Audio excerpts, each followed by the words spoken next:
আসসালামু আলাইকুম। আজকের ভিডিওতে আমি আপনাদেরকে দেখাবো কিভাবে আমরা কোনো একটা ভিডিওর সাউন্ড কমাতে পারি।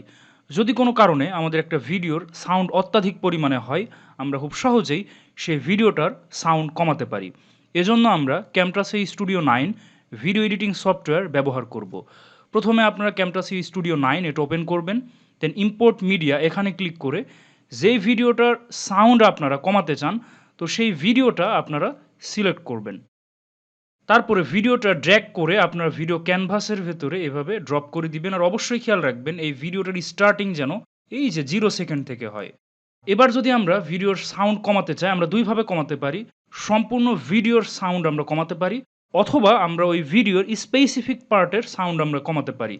এখন যদি আমরা পুরো ভিডিওর সাউন্ড কমাতে চাই, এজন্য আমরা প্রথমে এই ভিডিওর উপরে ক্লিক করব বা এখানে ক্লিক করব। দেন দেখতে পাচ্ছেন সাউন্ড আইকন।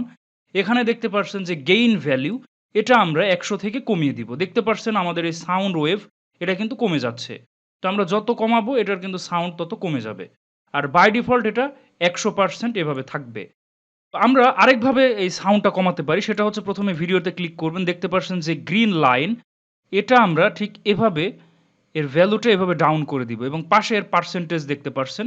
এভাবে উপরে তুললে এর ভ্যালুটা বাড়বে এবং এভাবে নিচে নামালে ভ্যালুটা কিন্তু কমবে। এভাবে কিন্তু আপনারা সাউন্ড কমাতে পারবেন। অথবা আপনারা এই যে গেইন ভ্যালু, এটার ভ্যালু যত কমাবেন তত কিন্তু সাউন্ড কমবে। তো এটা আপনারা এভাবে আপনাদের প্রয়োজন মতো করবেন এবং প্লে করে দেখবেন, তাহলে কিন্তু বুঝতে পারবেন। তো দেখুন আমি যদি এখন এটা প্লে করি তাহলে কি হয়। আসসালামাইকুম। আজকে আমি আপনাদেরকে দেখাবো কিভাবে আমরা কোড ব্লকসের স্টার্ট হেয়ার। তো দেখতে পাচ্ছেন অত্যাধিক পরিমাণে সাউন্ড, কিন্তু এটা যদি আমি এবার কমিয়ে দিই তাহলে আপনারা দেখুন হেয়ার এই অপশনটা হাইড হয়ে দেখতে পাচ্ছেন এবার কিন্তু সাউন্ড কম। তো এভাবে আমরা এই গ্রিন লাইন এভাবে উপরে টেনে আমরা বাড়াতে পারি সাউন্ড, অথবা নিচে নামিয়ে সাউন্ড কমাতে পারি। অথবা এই যে গেইন ভ্যালু, এটা আমরা যত কমাবো সাউন্ড কিন্তু তত পরিমাণ কমবে। এটা আপনারা প্রয়োজন মতো করবেন।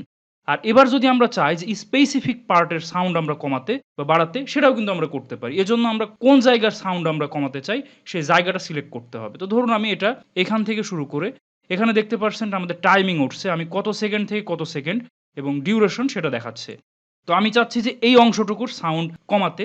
এজন্য আমরা কি করব, প্রথমে আমরা এই জায়গাটা সাইলেন্ট করে নিব। এজন্য আপনারা শিফট প্লাস এস, তাহলে এই জায়গাটা একদম সাইলেন্ট হয়ে যাবে। তো এখন কিন্তু সাইলেন্ট হয়ে যাচ্ছে, কিন্তু আমরা তো চাচ্ছি না সাইলেন্ট হতে। এজন্য আমরা কি করব, এটার উপর ক্লিক করব। দেন এর উপরে আমরা যদি মাউস ওভার করি, দেখতে পাচ্ছেন এই গ্রিন লাইনটা উপরে টানার ব্যবস্থা আছে। তো দেখতে পাচ্ছেন এই অংশটুকু কিন্তু আমরা গ্রিন লাইন অনেক বাড়াতে পারি, অথবা যা আছে তার থেকে কিন্তু কমাতে পারি। দেখতে পাচ্ছেন আমাদের এই চারপাশে যে সাউন্ড ওয়েভ এবং এইখানে সাউন্ড ওয়েভ, দুইটা কিন্তু আলাদা।